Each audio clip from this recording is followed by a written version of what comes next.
Hello and welcome friends. This is part 2 of the introductory lecture to this course, Introduction to Western Political Thought, and in this lecture today we are going to discuss with the method and approaches to the study of classical text in Western political thought.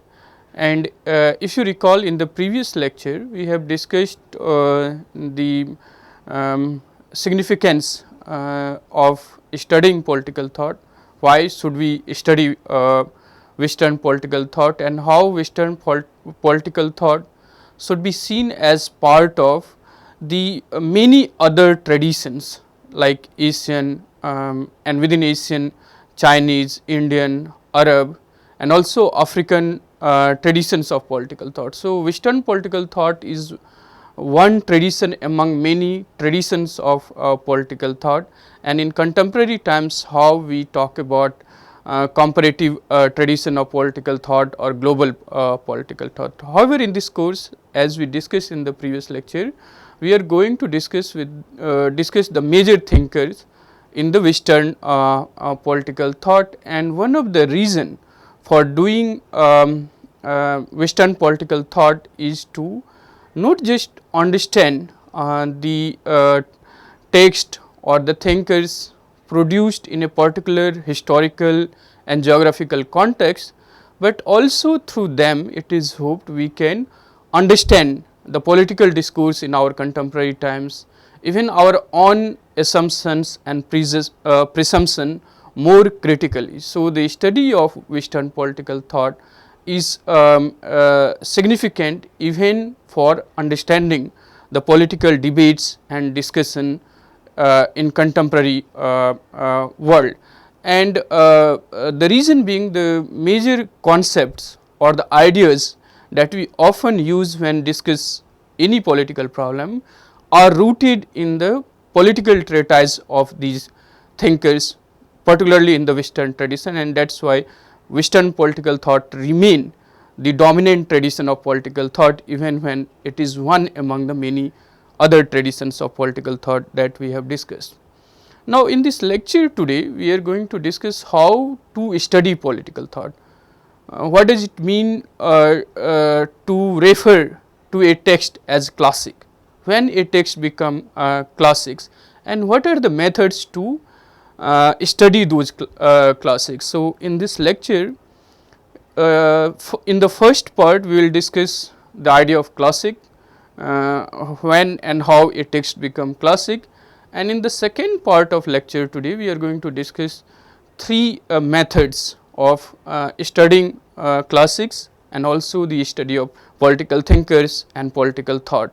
One is the textual method, second is the historical and the contextual method, and finally and in fact many will argue that the most important method of studying any thought or any text is interpretive method or the hermeneutics. So, these are the three methods we will discuss in the second part before concluding this lecture today. So, let us begin with this question, that in the history of political thought, one of the purposes is to retrieve the meaning or the correct interpretation of a text or the ideas that a political thinkers portray. So, the main purpose or major purpose to study political thought is to retrieve this true or the correct meaning or interpretation of political thinkers and their text, especially so when these thinkers are from the past and we do not have access to that past. So, the text that we have included in this course, whether it is Plato's Republic or Machiavelli the Prince or Hobbes' Leviathan, these texts were written in a very different context, both geographically and historically. Now, when we read those texts and those thinkers in contemporary time in the 21st century, what should be the method or correct approach to study these thinkers and these texts, and the objective and the purpose of doing political thought is to get the correct meaning or the true meaning of these texts or these thinkers. Now, this idea I have put it in the italics, because often what is truthful or what is correct is contested, and we will discuss it more when we will discuss the interpretive method. Any scientific knowledge or any epistemological approach that we use to derive at a knowledge or a conclusion is expected to lead us to the correct meaning, and this correct meaning or the true meaning is often regarded as the absolute, and therefore we will see how different scholars arguing about different method and approaches to the study of political thought, to the study of classics, often claim that their method or their approach lead to what they call as the absolute truth or the absolute correct interpretation of a political text or a political thinker. Nonetheless, we will see that how these claims of absolute truth or absolute correct interpretation of a text is a matter of debate, and how that debates lead to a kind of broader, deeper and much more comprehensive understanding of a thinker and thought that we are going to discuss today. So, however, the one of the purposes of the study of political thought is to get the meaning and this correct and true meaning of the text and the thinker. But to get this true and correct meaning, we also need correct method, and when we deploy certain method to study a text, now the question comes that should we read these texts or thinkers from the point of view of the present. So, it often happens, so when we read the text in present context, our meaning or understanding of a particular text are also shaped by our present day assumption or supposition. So, for instance, we criticize Plato for something which was not that important in his time, but it is very important in our times. Similarly, with the Aristotle, many of the ideas which we think is necessary to think about the political problem, to address the political challenges for today's world, may not be equally significant or even present in the times when Plato and Aristotle was writing. So, how far it is correct when we read Plato and Aristotle to impose our own preferences or suppositions, and that makes the study or the understanding of the text or a political thinkers a very challenging task. Now, of course, those who believes in the interpretation, they will say that every generation has the right to read the text in from the present point of view, from the point of view of the present, and that is not just an option, but one cannot read a text without having one's own preferences, suppositions guiding their meaning or understanding, and more of it we will discuss when we will discuss the interpretive method of studying political thought. But one of the problem comes when we discuss about the political thought and thinker is, should we study them from the point of view of the present, or more appropriate would be to study these thinkers and their text by situating them in their own context. So, these texts or thinkers are product of a particular geographical, historical, intellectual context. The correct method or approach to study them would be to situate them in their own context, social, historical, intellectual context. And when we situate them in their own context, the meaning and understanding that we have of these thinkers and their text would be radically different than our presentist kind of approach to these thinkers and their text. So, this question is at the center of the methodological debate to the study of political thought or to the study of political treatises. So, the discovery or the rediscovery of true or the correct meaning of these texts become increasingly challenging as we all are already shaped by our own preferences, supposition and subjective biases. Now, whether we study it from the present point of view or by situating these texts and thinkers in their own context, when we read them, when we interpret them, when we construe meaning about their text or their ideas, we are necessarily guided by our own value preferences, our own supposition.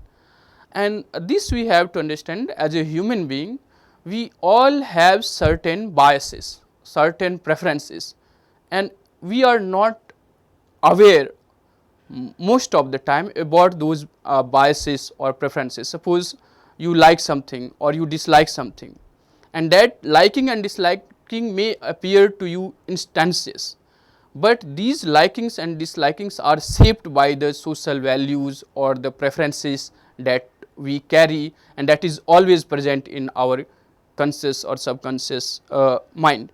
So, when we strive towards construing the true or the correct meaning of any political treatise, these value preferences or supposition do play a role, and therefore, in the discovery of the correct meaning or the true meaning, these preferences or the supposition play a very significant role.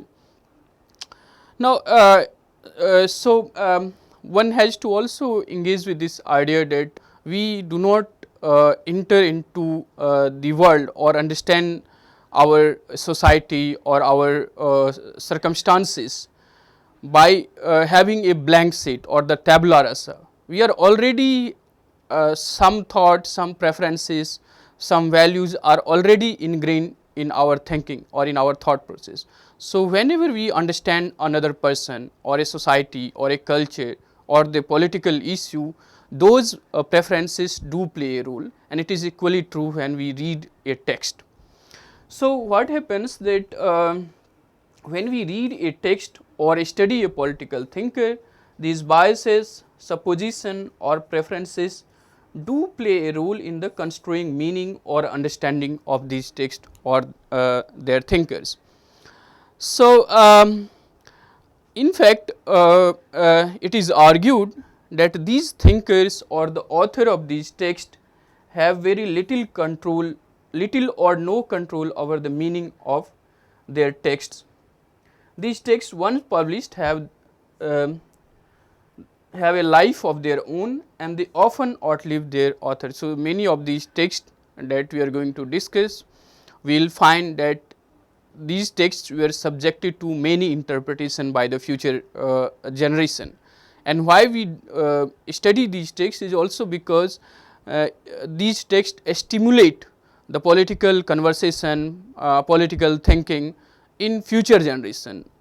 It has relevance not only in the time when it was produced, but also it is equally significant and perhaps more significant for the future generation, and that is why we often go back to these texts like Plato's Republic or Aristotle Politics or Machiavelli the Prince or Hobbes Leviathan. Now, each of these texts and its meaning and interpretation is subjected to the future generations approach or interest, and also the newer evidence that is available to the future generation, and in light of those they interpret or reinterpret or reread these texts. And therefore, the meaning and the interpretation of these texts, on that the author has very little control, and it is applicable even today. So, it is said that when we read a text, the same text, if it is read by 10 other person, they do not read the same text, because each one of them, these 10 other person, will be guided by their own individual subjective preferences, biasness or the values, and therefore the meaning or the understanding they derive from the same text will differ, and over that the author of that particular text will have very little control. So, that is about the text, which is true in all the context even today, and it is more so for the classics, where every future generation will read, reread, reinterpret in the light of newer evidence, newer requirements, and that is how a tradition is formed or a convention is formed.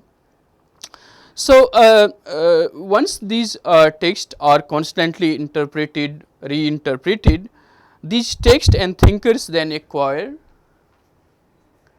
new lives or new meanings in the light of new or more accurate interpretation, and this we will see that how the history of political thought has evolved from a textual to contextual to more interpretive method, and in interpretive method how the actual or the effective history is shaped by the interpretation and reinterpretation of the text, and in that model the text is not just a book, but it can be the historical event or any encounter or a movie and so on. An interpretive model is something which we are all involved in. We will discuss about that in a minute. So, these texts and thinkers constantly acquire newer lives and newer meanings in the light of new and more accurate interpretation, and thus the author of this text could hardly foresee the value of their text that is attributed to them by the future generation. So, one can think about this in the Western tradition and how these texts speak to different audience. So, modern West discover the writings of Plato and Aristotle through the Arabic translation. So, Plato and Aristotle writing in 3 or 4 century BC time was translated by Arab philosopher, and from Arabs modern West rediscover and then goes on to translate and gather more evidences to have better interpretation and more broader and clearer understanding of these texts. And the meaning that we now attribute to Republic and Plato's Republic or Aristotle's Politics is very different, and the author of these texts, that is Plato and Aristotle, could hardly foresee those attributes that we now associate with these texts. So, the rediscovery or the meaning that we associate with a particular text, over that the author of these texts would have very little control. That is the point which we need to keep when we discuss about or when we engage with a political treatise.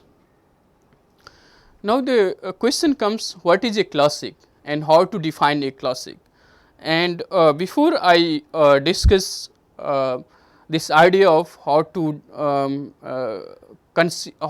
classify or what kind of text we should consider as a classic in the history of political thought, let us discuss generally about this idea of text. So, you read many kind of text, and you read some text just for pleasure, and you just flip through the pages, and that is all. You do not want to read it again, you do not want to go back to it, you do not want to seriously think about it. So, that is one kind of text which you read for the sake of pleasure, or you flip through the pages. Then there are other kind of text which you want to read with some interest, with some seriousness, and you try to complete these text as the arguments unfold in this text. So, that is a kind of secondary text. And then there would be few text in your life which you would like to read, reread, chewed, digested, and go back to again and again.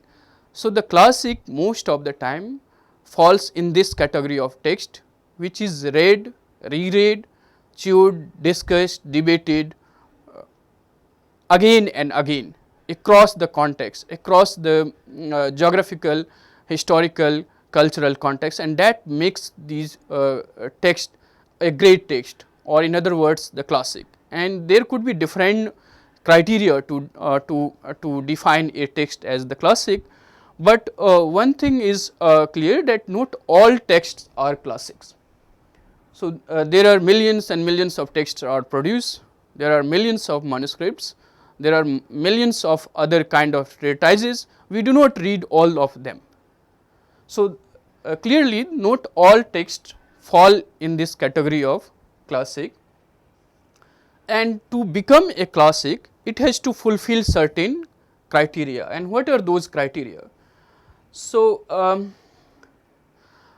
this definition of criteria is problematic, as you will see that generation to generation, context to context, they may develop a text which is very different from the previous generation within a context, and also across the context the criteria for definition of a classic may vary. However, one of the major criteria for designating a text as a classic is its timelessness. So, as I said that Plato's Republic or Aristotle's Politics were written in a very different context of a very small city states in Greeks in 3 to 5 century BC. Now, what is the point of us reading these texts even in 21st century? What is the significance? And this point which we have discussed in the earlier classes is that this timelessness, the continuous relevance of these texts make them a classic. And on top of that, these texts also carry what is called the epistemic authority. And epistemic authority, let us discuss this point. So, in our life there are many kind of authorities. Say, take the example of the most obvious, the state or the government. We obey the state because also it has backup of the law, or it has the coercive power, and the authority of the state rests on this coercive power, that if an individual or a group of individual disobey the state, then the state has the coercive apparatus to force these individuals to obey its order, to abide by the authority that a state or a military leader or any official commands. So, their authority rests on their coercive dimensions. They actually wield certain power through their coercive tools. In the context of these texts and the authority of these texts, they do not carry any weapon, they do not in themselves demand any attention. However, in the political conversation, in any theoretical enterprise, these texts you will find referred to again and again. So, so in that sense these texts also command certain authority, but it is very different from the authority of the state or a military commander. So, they do not carry any coercive dimension, do not even expect some kind of obedience or reverence to these texts. So, the relevance, the authority of this text is through its epistemic relevance that we constantly try to go back to, or within that we try to expand the horizon of thinking, horizon of understanding the political problem and political challenges. So, many thinkers after the Aristotle will go back to the Aristotle, read it, reread it, and then develop his or her own thinking, or Hobbes' Leviathan or Machiavelli the Prince. These texts carry certain epistemic authority, and that epistemic authority gives them the status of the classic, which is very significant for the future generation or future thinkers to go back to. So, even when we talk about For instance, John Rawls, A Theory of Justice, when he was conceptualizing his understanding of justice, it can be also seen within the Aristotelian ethics and also the Kantian ethics. So, these texts, as I said, are classic. One, because of their timelessness, it is relevant across the generation, across the historical, geographical or cultural context, but also it carries certain epistemic authority. It becomes a kind of paradigm, a kind of methodological tool for the future thinkers or the future generation of thought leaders to refer to fall back to, and within them they try to expand the thinking or theorization of politics. So, the epistemic authority makes these texts classics. These texts, in comparison to other texts, succeed in reaching out beyond their age and stimulating the minds of later generation, and that is what makes a classic, not because it is comprehensible only to the context in which these texts are produced. So, there could be many texts which can be most effective modes of communication to their own age, to their own context, but that does not make those texts classic. What makes a text classic is their ability to transcend the limits of their social, historical, geographical, cultural context, and also the age in which those texts were written. So, many texts you will find do not have this ability to transcend their historical and geographical context, but the classics have this ability to stimulate the minds of the future generation or the future thinkers. So, thus a text become classic not because few individuals or academic jurists claim it to be so. So, one cannot designate a classic, it cannot be done by few individual or some academic jurist, but because generation after generations find stimulating ideas or conversation in these texts, and this interest, this perennial, constant, everlasting interest in the text or the conversation or the ideas that these texts contain makes these texts classic. So, Aristotle, Plato, Hobbes is not read only by the political thinkers or the theorists, but by many other group of individual or those who are interested in understanding politics or theorizing politics. They find conversation and ideas in these text conversation, and that makes a text classic, not because a few individual or a jurist, academic jurist define a text as classic. Scholars have also argued that classics are those representative text which embodies the finest knowledge of their age. So, one of the other definition of a text as classic text is that these text embodies the finest knowledge of their time. So, if we want to understand Greek political thought, we should refer to Plato and Aristotle, because these two thinkers and their text embodies the finest knowledge of that time. Similarly, if you want to understand the 16th or 17th century England, we should read Hobbes' Leviathan, or we want to understand the state and society in medieval Italy and many problems that it was facing, we should refer to Machiavelli the Prince. So, one of the definition of understanding a text as classic is to find in them the embodiment of the finest knowledge of their age, and through them we then try to understand that society, that historical period. However, in sharp contrast to that, many scholars also argue that a text becomes classic when it goes against the grain of prevailing thought and predict or foresee the future. So, one definition is that it embodies the finest knowledge of that age in which it is produced. In contrast to that, many other scholars have also argued that a classic text is that text which goes against the prevailing thought of their its time and predict or foresee the future. So, in that sense, Rousseau's work, which is regarded as uh, a text which foresee the French Revolution, which could foresee the future French Revolution, and therefore the Rousseau's social contract is seen as a classic. So, this is other two ways of looking at classic. One as the finest embodiment of the finest knowledge of their age, and B, it goes against the prevailing knowledge or prevailing thoughts of their time and foresee the future, predict the future, and that ability to predict the future or foresee the future makes a text as classic text.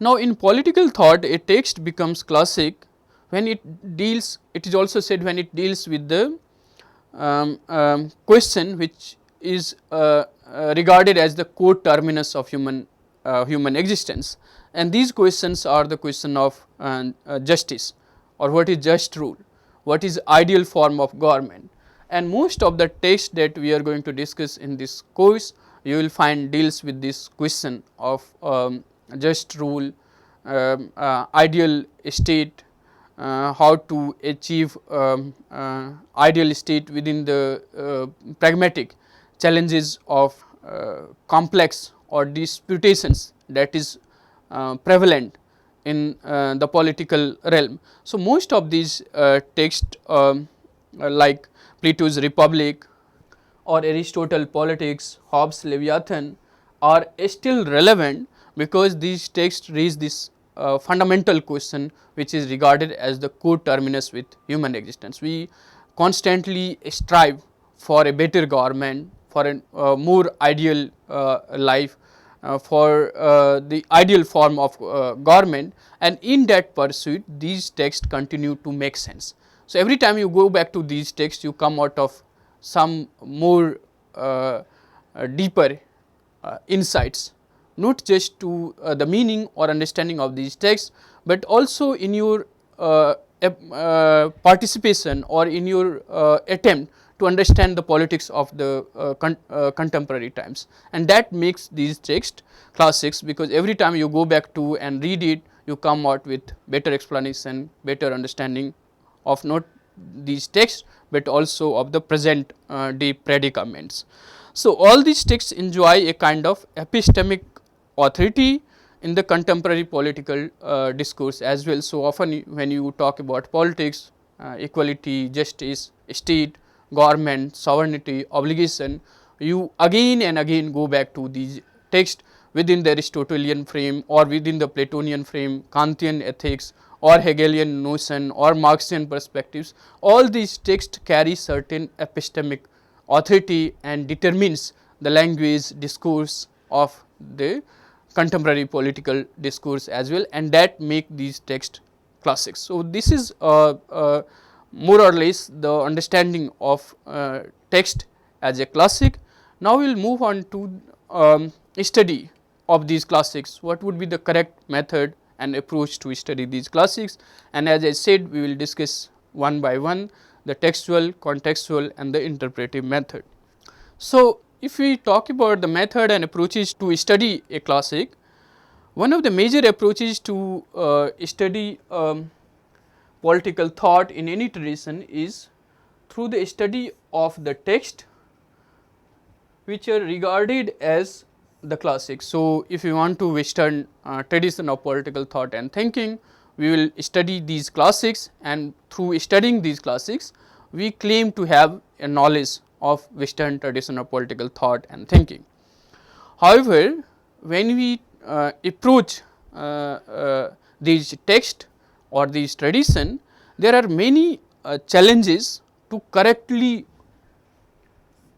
read these texts, and there is the constant striving for discovery, rediscovery and retrieval of the meanings of these text or understanding of these texts. So, that has led to many approaches as we are going to discuss.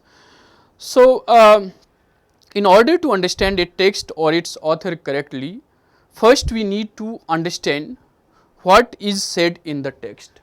So, first and foremost thing when we study political thought or a political thinker or a text in any tradition is to study the text. So, that is called textual method. You try to understand what is said in the text. Then we try to establish the correct interpretation of the words or concepts that is used in the text. So, often it becomes a kind of challenge when we say think about virtue in Aristotle Nicomachean ethics or virtue understanding in Roman times and the Machiavelli understanding of virtue.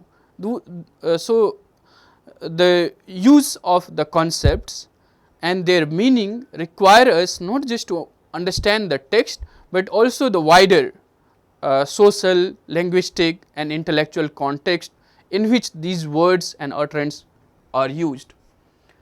So, in other words, first we need to be truthful or original to the text or their author. So, first we try to understand what is said in the text by being truthful without imposing our own preferences or our own supposition, by focusing on in a most possible objective or neutral manner to understand what is said in the text. Once such meaning or interpretation is established with a degree of certainty in the light of available material, we use these texts to understand the past as well as our present. So, once we are truthful and original to the author of this text or the argument of this text, then we can use that knowledge or that understanding to not only understand the past society or the theorization or thinking, but also it helps us to understand or resolve many of the political challenges that we face in the contemporary times, and that is why we do study political thought or political treatises. So, in doing this, there is a degree of historicity that is involved. So, we cannot understand Plato's text or Aristotle's text without involving the historicity or the historical approach to it.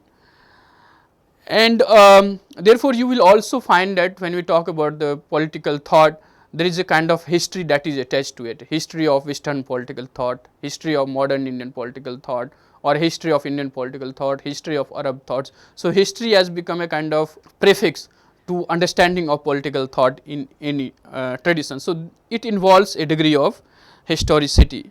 However, our purpose in political science is not that of a historian or a antiquarians.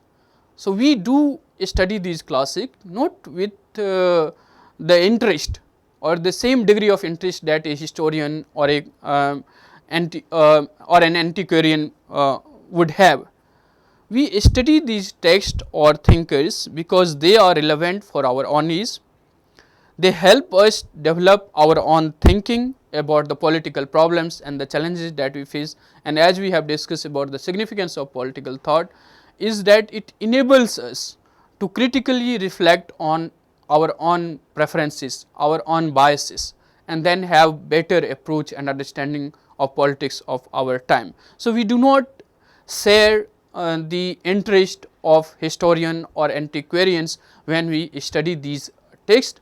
Nonetheless, the proper or the adequate understanding of these texts and their author involves a degree of historicity. And thus the question of interpretation cannot be avoided. So, as we have said and we will discuss in much detail that the reading of these texts requires interpretation, and that interpretation is unavoidable. However, before discussing the merits and demerits of interpretative method which we all deploy when we study a text or the context, let us discuss the textual and the contextual method of studying political text or political thinker in some detail. So, textual method dominate the study of political thought for a very long time, and one of the characteristic of textual method is that it gives autonomy to the text. So, to study a thinker or to study a tradition or political thought in a tradition, it gives autonomy to the text. So, the focus is given exclusively to the text, and it regards that a text is the sole basis for construing its meaning and understanding. So, there is no need to study anything else besides the text. Text is the sole authority, and we should give autonomy to the text when we try to construe the meaning or understanding of political thought or the ideas of political thinkers. So, if we were to read and understand Plato's political thought, for example, we should read and reread his text Republic. And if we encounter some ambiguities, certain challenges in understanding some of the passages, some of the ideas that is there in the Republic, we should read, reread again and again the same text to understand or to construe the meaning of this text. However, at the best what we could do is to read some other text written by the same thinker to understand the meaning of Republic. So, for example, along Plato, the textual method demands that if we encounter certain problem and challenges in understanding some of the passages or paragraphs that is there in the Republic, we should read Plato's other work like Georgia, Laws and Statesmen to have better understanding of his thought or his ideas. So, it is similar with Hobbes, Locke, Rousseau or any other thinkers that we do. So, textual method demands that we should give autonomy to the text, and if there is some confusion, some challenges, then we should read that text in the light of some other text by the same author. Leo Strauss within this textual method, while giving primacy to the text, argues about reading between the line, and this is a kind of very rigorous method of studying a text or studying political ideas of the thinkers. It says that many meaning that authors want to convey can be retrieved not just by reading the text, but also by reading between the lines. And what does it mean to read a text in between or between the lines? He argues that reading between lines is by carefully studying the meaningful silences. Sometimes authors do not want to say something openly.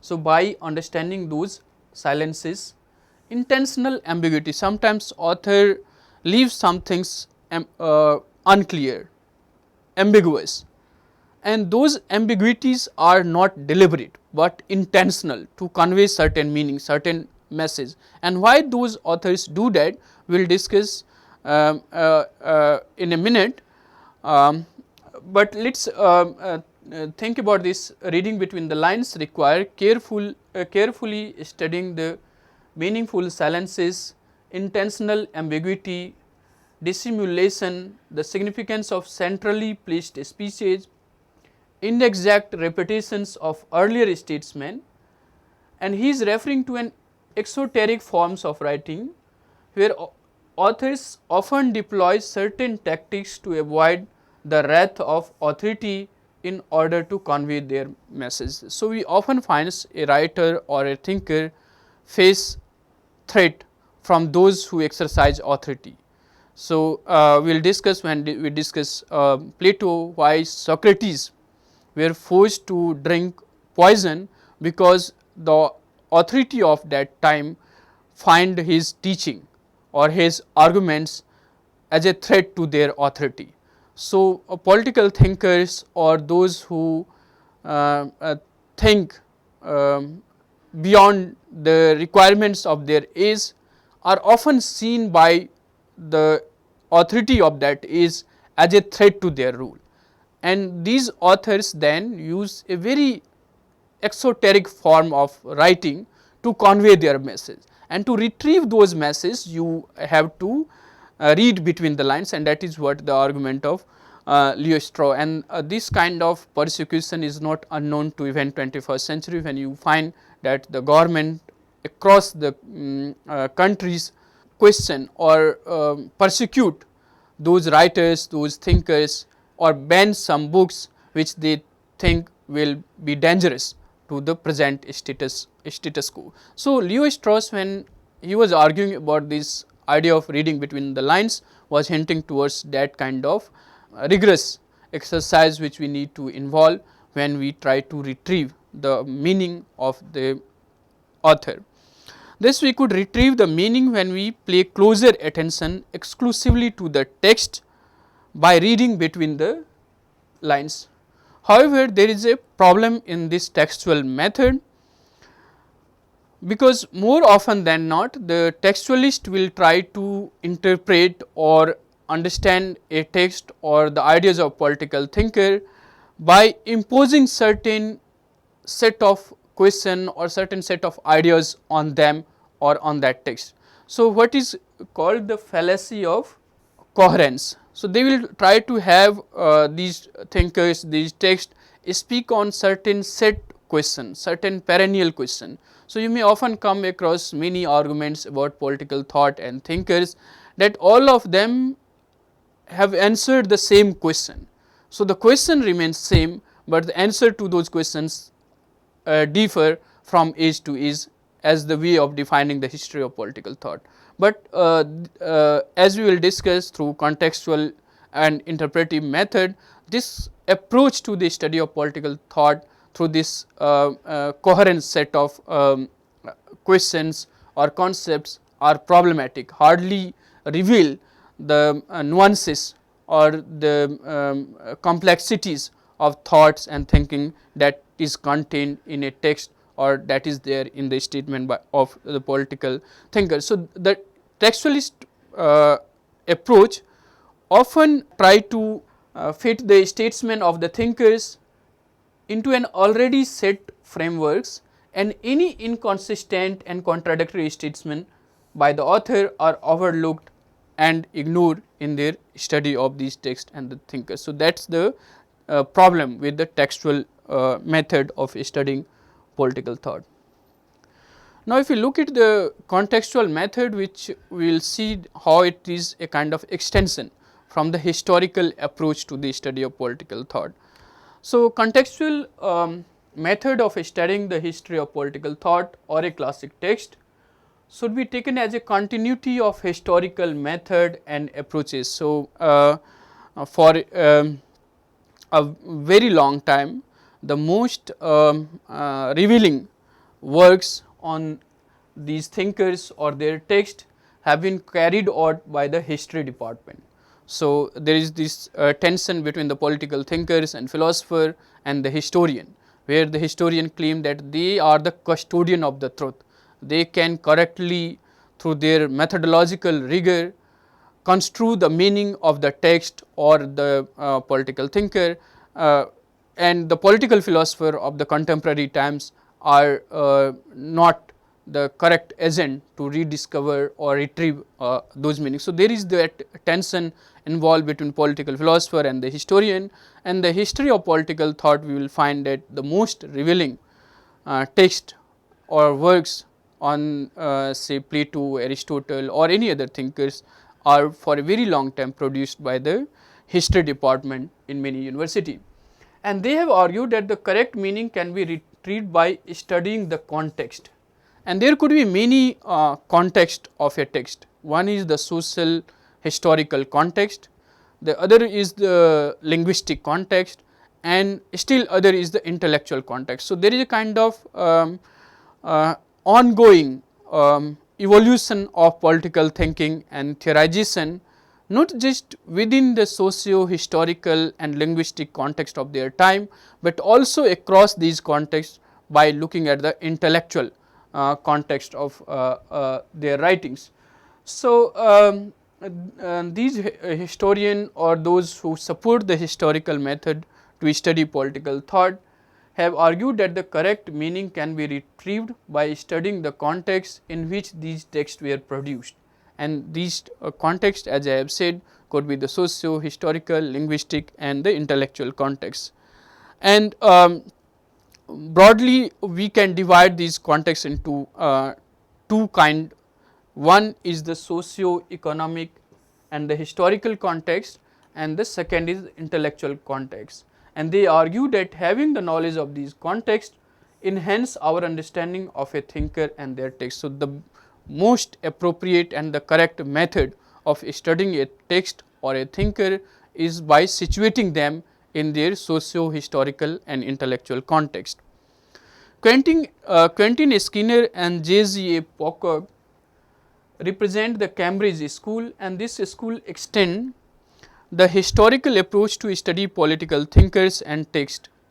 The defining characteristic of this school is ideas in context. So, you can have the appropriate or the correct understanding of idea in the context. However, the Cambridge school theoretician or historian were arguing about a very different context than socio historical or intellectual. They were talking about the linguistic context of these texts, and often we take Skinner and Pocock as having the similar approach to the study of political thought as the representative of this school. There are slight difference between their approaches. Skinner is more kind of conventionalist, who while talking about the role of linguistic context also include the intention of the author. So, author's intention we should keep into account while we situate his text or his ideas in the larger linguistic context.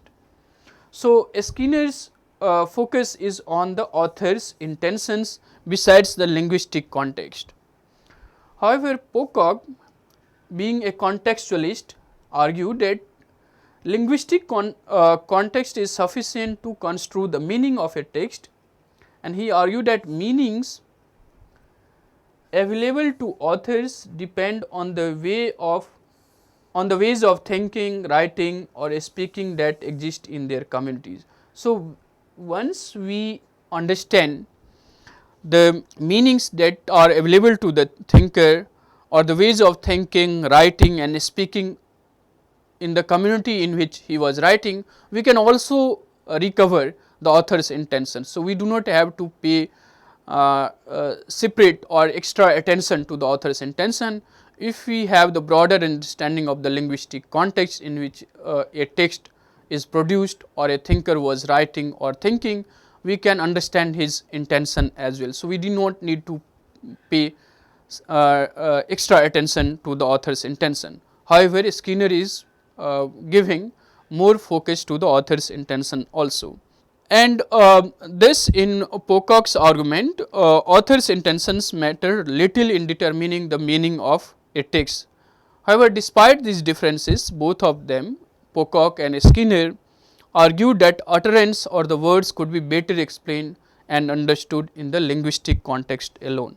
One of the major contribution of the Cambridge school is that they have rejected the myth of coherence, as we have discussed in the textual method, by arguing that we could not understand a text by attributing inexperienced beliefs to its author, but by identifying its linguistic context.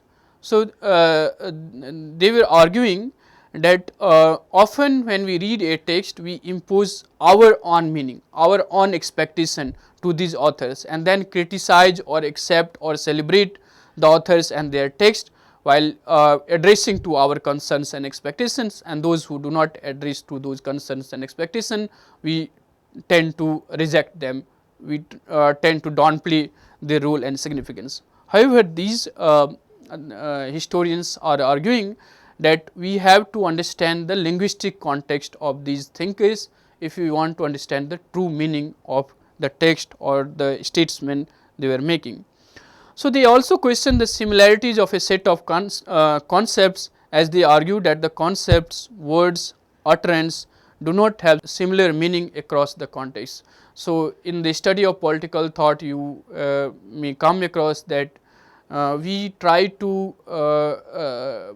project a kind of coherence in the argument of these thinkers by identifying key text and then figuring out what thinkers across the ages have said about these set of concepts, and that is how we proceed to understand a thinker and his thought. But that is completely fallacious according to the Cambridge school historian while understanding the concept, because the concept or the ideas have meaning in a particular context. So, the concepts like justice or say virtue mean different thing in different contexts, and they do not have the similar application or understanding across the context. So, we can, in their opinion, best understand the text and their meaning in its linguistic context. So, although contextual method has become a dominant method of studying classical text or the history of political thought, there are many criticisms leveled against them. First, if the context are so important, then why should we study the text? So, one of the criticism that is leveled against the Cambridge school of thought is that if the context, whether linguistic or otherwise, is so important, why should we pay so much attention to a text if its meaning is available in the linguistic context. Second criticism is context may be necessary for the explanation of a text or for the explanation of any ideas that is there in the text, but for understanding the context in itself is not sufficient. And the third, these texts are classic not because it was or is meaningful only to its own context, whether linguistic or otherwise, but because their ability to transcend the limits of their contexts and ages. So, simply we study these texts not because it was meaningful or relevant only to its own linguistic or intellectual context, but it has the ability to stimulate new thinking, new conversation even in our own time, and that is what makes these texts classic. So, thus one should not undermine the attributes of these texts, which is independent of its linguistic, intellectual and social context. Of course, we can have better understanding of these texts and these ideas when we locate them in the larger socio-economic, linguistic and intellectual context, but we should not reduce them to those contexts only, because these texts has certain value of its own, as I have discussed, as the epistemic authority, which leads to new debates and discussion about political problems across the context, across the historical time. So, that is the criticism of contextual method. Now, we move on to the third method or approach to the study of political thought, that is interpretive method. So, in contrast to textual and contextual methods, Hans Georg Gadamer and Paul Ricoeur have argued about the interpretive method of studying classics, and in their approach both textual and contextual approach are not free from interpretation. So, here we try to study a text or the context, we are involved in this task of interpretation, and they argue that when we strive for the true meaning of a text written in the past or in a different historical, geographical, cultural context, it is humanly not possible for us to do away with our own presuppositions and assumptions. So, these texts were written in the different context, both historical and also linguistic and cultural. Now, for us it is very difficult, in fact impossible, to do away with our own expectations, presuppositions and assumptions while being truthful to the authors, their text and their time. It is humanly impossible.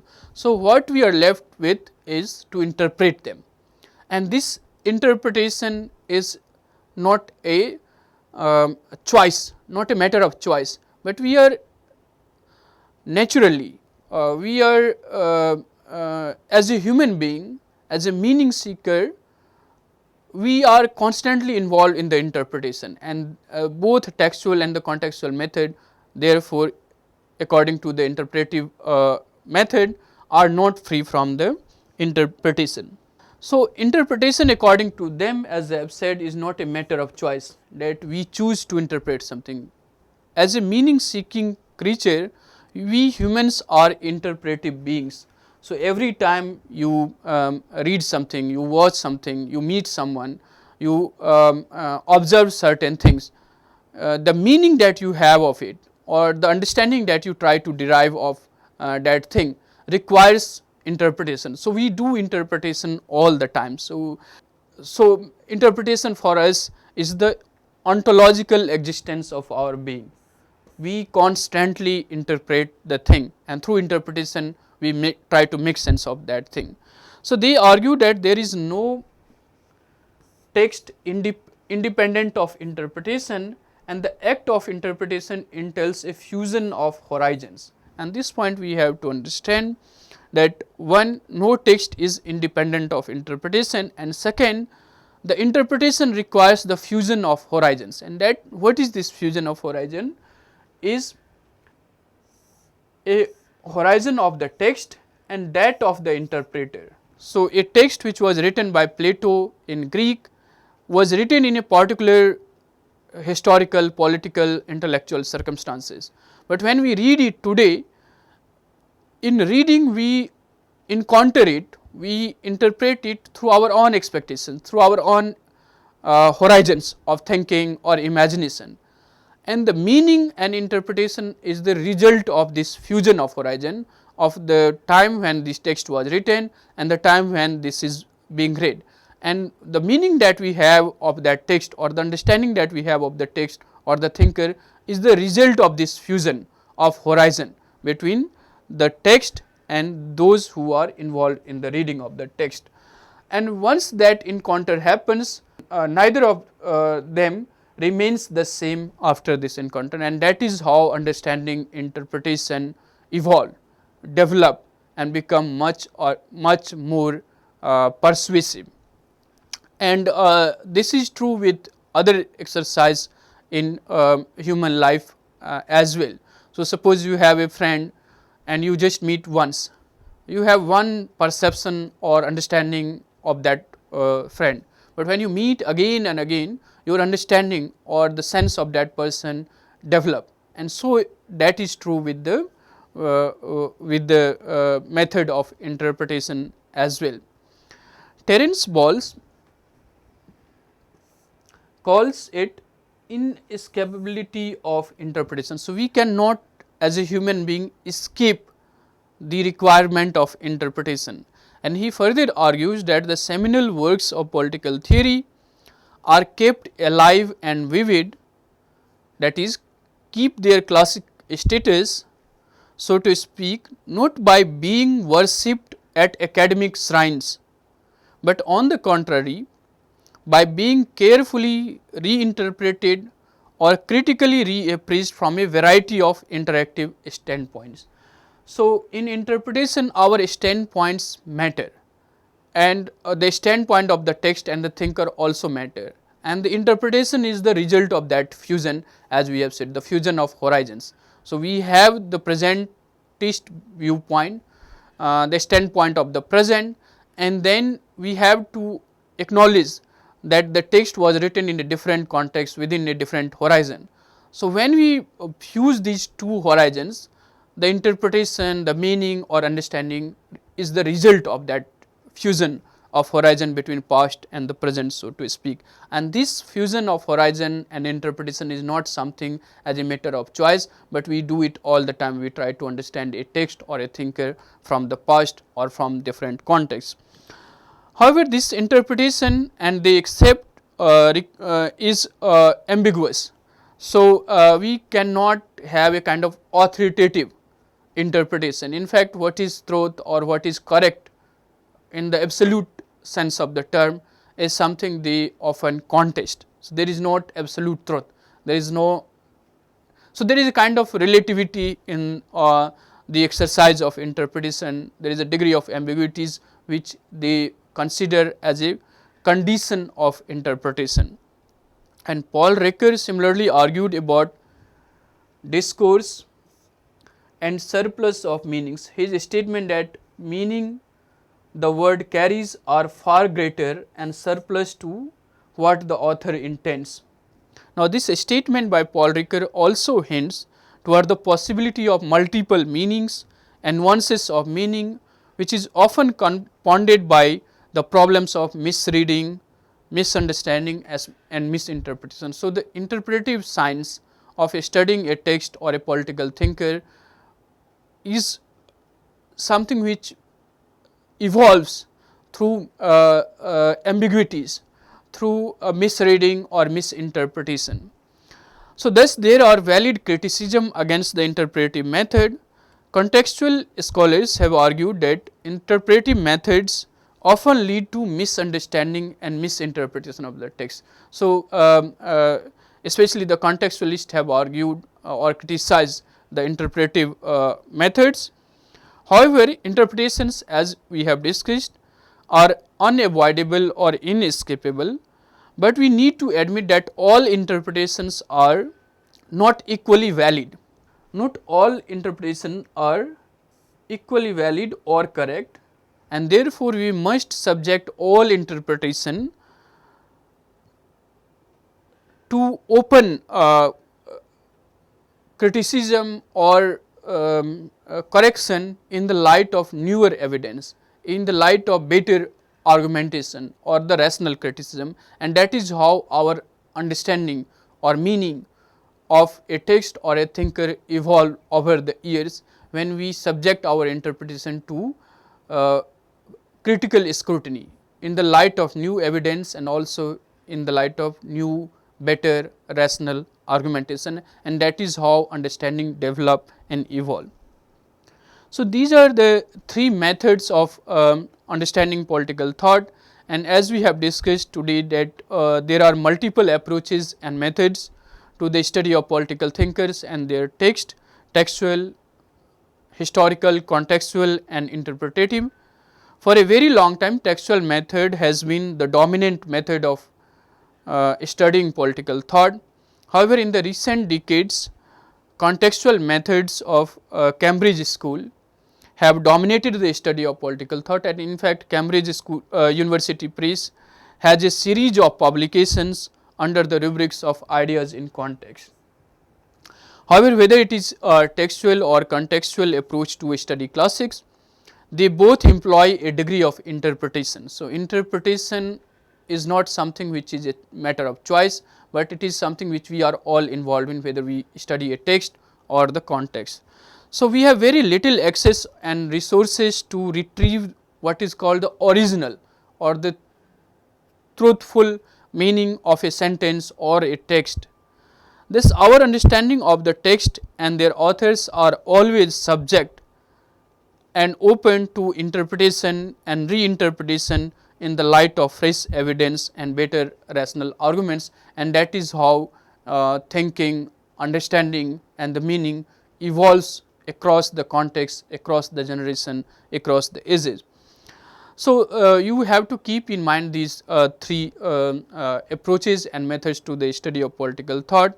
In the lecture that follow, when we will discuss the thinkers and the themes that we have included, we will focus on the thinkers more specifically in connection to the themes that we have selected for each of the thinkers. While doing so, we shall begin with a brief bio sketch of these thinkers, locating them in their larger socio-historical as well as the intellectual context, and we will conclude each of these thinkers by critically assessing their roles and significance of their thought. So, that would be our approach to the thinkers and the themes that we have included in this course. And for the methods, as we have discussed in this lecture, you can refer to some of these texts. So, Terence Ball, History and the Interpretation of the Text, you can find this as a very useful source to understand many methods and approaches to the study of a text or a political thinker. This text you can find in the Handbook of Political Theory by Gerald Goss and Chandran Kukhtas from the SAGE publication. Mark Bevere, again the role of context in understanding and explanation, is a very good text to understand the Cambridge School and the criticism against the Cambridge School of Thought. Similarly, David Butcher and Paul Kelly you should refer to understand what is classic and how to study a classical text. You should also refer to Murray Forsyth and Maurice Kinsoper, A Guide to Political Classics, Plato to Rousseau. Again, Cephalija is a very good text to understand different approaches to the study of political thought that we have discussed. And you should also refer to J.G.A. Pocock, Political Thought and History, Essays on Theory and Method, and similarly J. Tully, Meaning and Context, Quentin Skinner and his Critiques, Cambridge Polity Press publication. So, these are some of the texts that you should refer to understand more on various approaches and methods to the study of political thought, and I hope you like this lecture. Do share your comments and feedbacks and we will be happy to respond. Thanks for listening. Thank you all.